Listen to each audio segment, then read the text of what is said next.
Yo, what is up, boys? We have a little bit of a different video today. So as you see on screen, I had somebody make this comment on my Sword and Shield Escanor build guide. He basically said that my build is wrong, and he said that this is the build that you should be doing. You can pause it. And he essentially said that I should apologize to Beats and take down my video because my build is not the best build and it's bad, and because of that I should apologize to Beats and take down my video. So I have never really heard of his build ever. He wanted to build Jet Black Shield with full crit damage. So that's exactly what I did. So I have a 6-star Jet Black Shield. I went ahead and I built full crit damage along with full defense. And I put that against my Sword and Shield build that I did in that video. So as you can see on the left is going to be the video of me using the Jet Black build with the team that he recommended. As you can see, I have Daisy because this build is about crit damage and spamming your abilities and spamming your ultimate. And on the right I have my build where I use Breath of Glory and I use Griamore, and I basically just auto attack spam for the most part. Alright, so both of them are going to be right now working on the Black Rook, as this is the boss that takes the longest besides Tyrannis. So as you can see, they're both pretty much on par right now. The BoG is just a little bit faster right now, but at the end of the day we're just trying to get stacks off. We're not really like trying to do damage, if that makes sense. So both builds are doing alright right now. They're both pretty equal, actually. And it looks like on the left I am 4 stacks behind than the right, but it looks like I'm catching up right now. So very quickly both builds are going to be able to start doing the damage that they're supposed to be doing. Looks like I'm at 3, just 2 on the right side right now.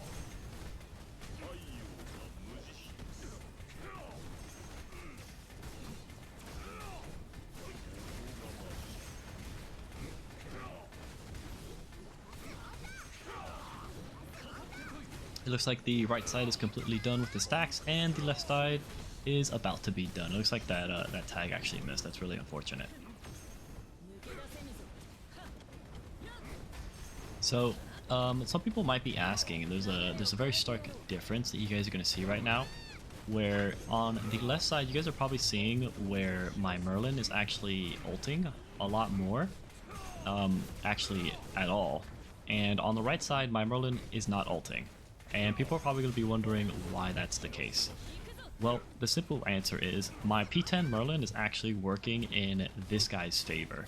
Right, this build that he has is all about crit damage and crit chance and spamming your ultimate and doing a lot of damage with your abilities. My P10 Merlin gives me 30% crit chance to fire characters whenever she ults. So I'm actually helping this guy with his build by using my P10 Merlin, because at the end of the day I did want to see if he was right, if his build is better than the one I had. So right now, as you can see, my BoG build is done and already moving on, and his build with the crit damage build is still on the Black Rook. And I don't believe he stays on this much longer, but yeah, guys, that's why you're going to see me ult on Merlin on the left side, and you're never going to see me ult on Merlin on the right side, right? The right side doesn't benefit from the max HP or the crit damage that Merlin gives me. The only thing I benefit on the right side is some fire weakness, but I'll be honest, I don't really care about that. The extra animation that goes along with summoning the ult, I think is just not worth it, and I'd rather just be doing more auto attacks on Escanor, to be quite blunt. So that's what I do. I almost never ult on Merlin, and this if this guy, his build is good, the crit damage is just working in his favor. So now we're both making our way to the Lady Bishop. Obviously the BoG build is already there, and we are doing the puzzle. And on the left side we are still making our way.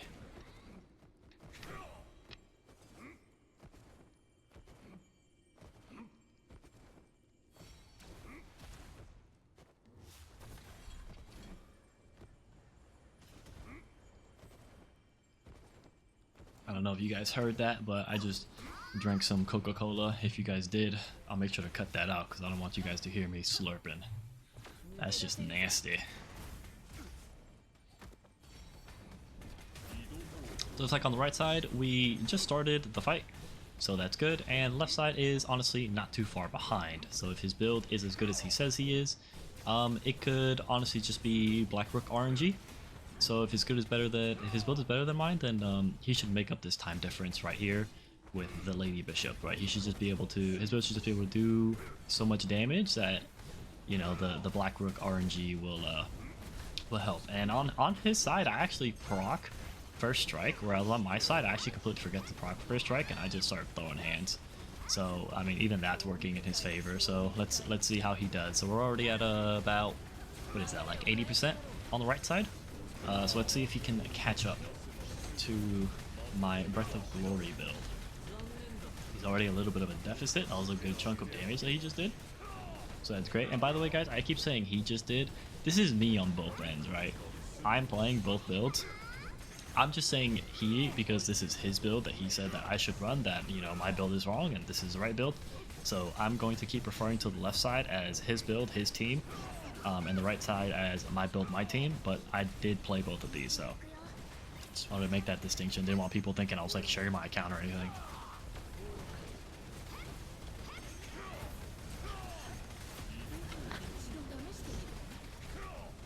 So it looks like on the left side, he is making up some of that damage difference with his build. Right, he's coming in, he's doing a lot of damage. Right, this is basically just a sit here and beat the shit out of the boss. So this is good for him. So it looks like he is he's doing good. He's doing really good on the Lady Bishop fight. And it actually looks like he might even beat my build with the Lady Bishop fight. And I do want to make sure that I point out, guys, that I did start both of them at exactly the same time. As you guys can see at the top, the timers are like a second off, so that we are like exactly on point to like where they are, right? So if they're both at 22:33 right now, they might be like half a second off, but for the most part, they're right on point, right? So it looks like both of them clear it in about the same time. So the BoG on the Lady Bishop was just a little bit slower. And on the right side, I actually remember this very vividly. My adventure skill just didn't work. so it just stopped working. And yeah, it just didn't work for like a whole 30 seconds. I was just sitting there like, bro, hello, please. But spoiler, it didn't matter. So we'll just continue to the video. Looks like he will be making it to the Black King and Queen before I do.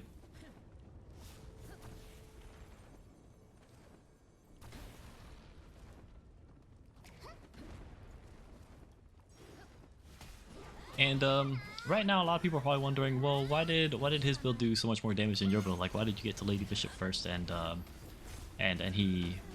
Why did you get to Lady Bishop first and he killed it? Well, his build is very crit reliant, and is very crit reliant on the buff that the Jet Black SR shield gives you. So what probably most likely happened is he just got lucky on the procs, right? The 20% chance to get 80% crit damage. Probably just got lucky on those procs, and probably just did a shit ton of damage because, you know, procs are cool. But that's probably it, right? That probably answers that question. So now we're going to be going right into the Black King and Queen, and as you guys see, I do my best to try to keep both of them together on both sides to try to make it as fair as possible. Alright, both of them are pretty together, pretty even. And obviously I try to make this as fair as possible for the showcase, because I'm not picking sides, right? I am on the side of what build is better. I want both builds to have their maximum potential. I don't want anyone being like, oh, well, you know, on his build it's not fair because you didn't do this, and, you know, it was obvious that you weren't trying your best. You know, I don't want any of that shit, right? I tried my best. I literally sat here, I didn't play any music, I locked in, and I was playing the game to the best of my abilities, right? I was literally like basically trying to speedrun on both builds, right? So As you guys can see, both of them are basically at the phase where they go into the middle and they start slashing. And I do my best to block or to dodge both of these attacks. And it looks like I actually do dodge it on both of them. And it looks like the right side is about to be done. My BoG is about to be done with the queen, and on the left side we are still working on the Black King and queen. So as I said, guys, most likely what happened on the Black Lady was we just got a lot of procs of crits, and we just got some pretty good crits. So with his build, you know, it's very likely that on certain bosses that it is just faster than the BoG, because you are very crit reliant on this build. So if we were doing like a one boss to one boss, like Abyss Gallant for example to Abyss Gallant, if I ran his build enough times, I'm sure I could get like a really crazy like fast time, right? I could probably get something pretty crazy like a 20 seconds or 22 seconds or something wild, right? Whereas on the BoG, it's going to be a very consistent time, right? Because there's not that much crit damage. All of your damage is very consistent and very stable, right? So it looks like he's still working on the Black King and Queen, so we just might not be getting that many crits on this side right now. As for the BoG build, we are already at Tyrannis because, as I've said, the damage is very consistent. There's no RNG, and as you can see, I'm going to be doing the Tyrannis minigame where I, you know, try to dodge and tag as much as possible in this little gambit window. And whenever the Jet Black gets to this point, you guys will see that I also do that on the Jet Black, right? So I'm try-harding on both sides as much as possible, right? I'm not sandbagging in any way, shape, or form. I'm running, I'm doing the air dashing on both sides, right? I'm trying my best on both sides. I do want to like drive that point home. I am trying my best on both sides. I'm not playing favorites. And as you guys can see right here, my TR is literally just dashing, trying to get to the gambit, so I can start tag swapping. And on the right side, my BoG is already at Tyrannis, and he's at, we'll call that like what, 90% HP. So let's see if his build can make up for that deficit. And as you guys can see, as I said, look, I'm just tag swapping. I'm trying to get as many tags as possible so that I can get all the gambit points out. So like I said, not playing favorites, doing my best on both sides, and trying to give both builds as much of my attention as possible at that time. I'm trying to try my best to do both builds justice. And as you guys can see, you know, there's a pretty big damage gap right now that the Jetpack is gonna have to try to come up with, and we'll see if it gets pretty lucky on some crits. Maybe he'll get some good ults and he'll be able to do some good damage. That was actually some good damage right there. But unfortunately, BoG is simply doing too well right now. So like I said, guys, his build is probably better if you're just trying to get really fast times, right? Because with his build, as I said, it's very crit reliant, right? So you can get really, really lucky with your crits and get some crazy damage. However, the build that I recommended for Sword and Shield build Escanor was specifically for Tyrannis, right? I'm not doing some gimmick where I'm trying to do as much damage as possible, try to get lucky on my crits. I'm trying to do as much consistent damage as possible, and I'm trying to make the raid as easy as possible, right? That's why the BoG is what I recommended for the raid. That's why I didn't recommend something like this. I didn't even look into something like this. To be honest, this build that he recommended to me was completely foreign to me, and I honestly have never heard of it until I read the comment. I was like, I've never heard of this build, but hey, we'll give it a shot. And you know, I built it today. I used 10 fire enchants to try to get the fire enchants that he said, the crit damage, the crit chance, the fire damage, and the defense. I believe I only got some fire damage and some fire attack, or something like that.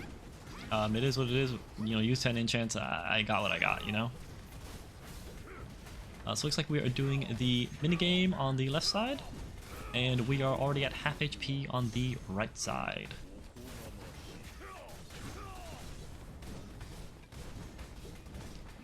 So after the minigame is done, maybe we will see if the Jet Black set will make up for some of that damage. Right here, I'm just like, yeah, I'm Escanor. I'm gonna be honest. I'm not breaking those pieces. You can hit me. It's fine. Yeah, see, like, bro, I'm Sword and Shield Escanor, bro. I just don't care.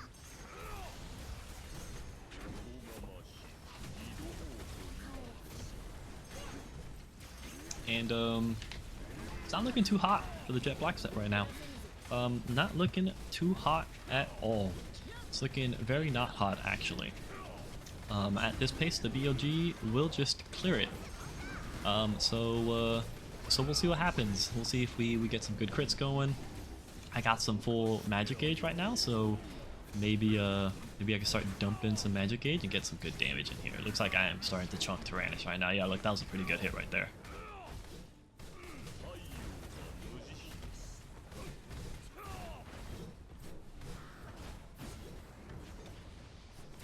And unfortunately we didn't get him to half HP, so that's unlucky.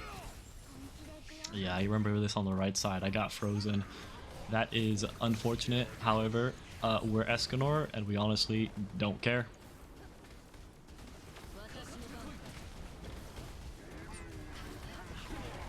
Yeah, look, like you just put a shield up and you're fine. I love Sword Shield Escanor. It's such a good build now that he has his engraving.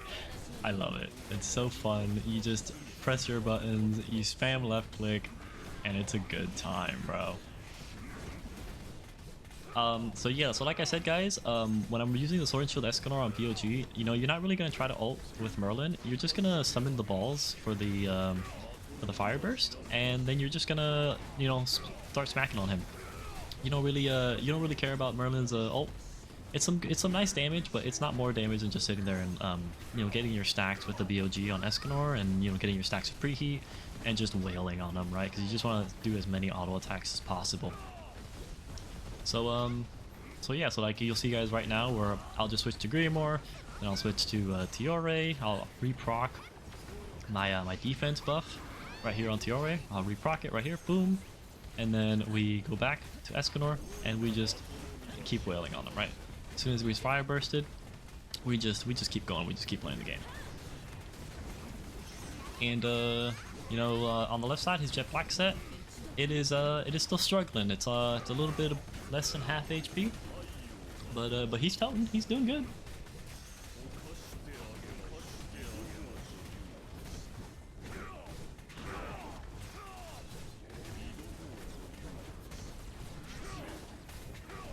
And it looks like on the right we are done.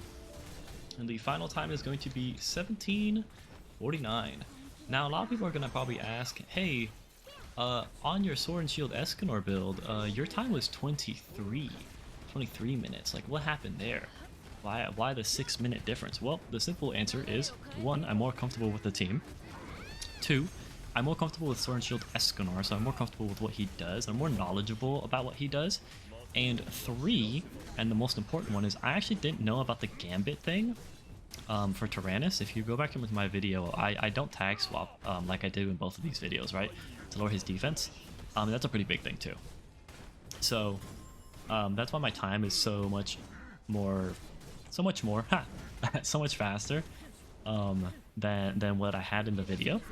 Because simply put, I just know the raid better, right? I know the raid better, I know the team better.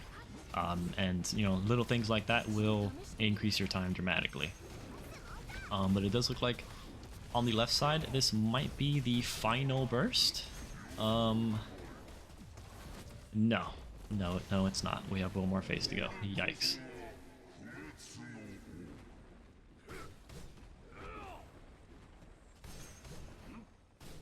Yeah, so it looks like this build that he said was the best is a speedrunner build for Sword and Shield Escanor. And I've said it once, but you know, I'll just reiterate. It does seem like it's better if you're just like trying to get a time, like the fastest time possible on like Gallant or Abyss Golem, or like, you know, a boss challenge that the boss doesn't have that much HP, right? So like you can sit here and get away with like playing the crit gambling game, whereas in the raid you can't really get away with playing the crit gambling game because you need consistent damage. You don't need high burst damage. You need nice consistent damage, right? If you don't have consistency with that burst, then you know it's dead. It's dead in the water. And that's what this build is, right? It's not consistent at all, right? The chance that you get the 80% proc from your SR Jet Black is 20%, right? That is not consistent enough to use this in the raid. However, it is consistent enough to just smash your head into the wall and go ahead and just like run Gallon 30 times, and then you know maybe one of those times you get a whole bunch of crits, and then you get the funny screenshot of you killing Gallon with Sword and Shield Escanor in like 20 seconds. So that's what this is. And unfortunately, it's funny how he called me out for not doing my research, but it's very apparent that he also did not do his own research, and he's just a little Beats fanboy that, you know, thinks he knows how the game works. So this is the byproduct of that, right? Just, you know, blindly listening to content creators and not actually understanding how the game works. Is you know, you make a fool of yourself when you know, try to call out a content creator for saying that your build is better and his build sucks, and then he puts your build to the test, and you know, your build just doesn't pass the test. So you know, I hope everybody here learned something today. I know I did. I know that this 12 plat that I used for this video was definitely not worth it, and I'm gonna regret it when Elizabeth comes out. So y'all have a good one. You guys enjoy the rest of your day.